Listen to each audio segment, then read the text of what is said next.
నా అర్హత ఏమిటి సేవలో? నా అర్హత ఏమిటి? నాకు చదువు లేదు, మరి నాకేమో బైబిల్ ట్రైనింగు లేదు. ఇలాంటప్పుడు దేవుడు నన్ను ఎలా వాడుకుంటాడు? మొదటి నుంచి నాకు డౌటే. నా దేవుని మంచితనం ఏమిటంటే వెర్రివారిని, నీచులను, దౌర్భాగ్యులను పిలిచి వాడుకుంటాను అన్నాడు. అదే నా జీవితంలో నెరవేర్చాడు. గమనించాలి.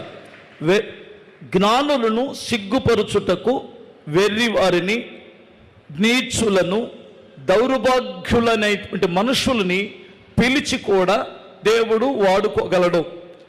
ఎంతగా వాడుకోగలడంటే ఇంకెంతగానైనా వాడుకోగలడు. నేను ఇంతటితో హెండ్ అయిందని చెప్పటం లేదు, పరిచర్య, స్తోత్రం చెప్పాలి.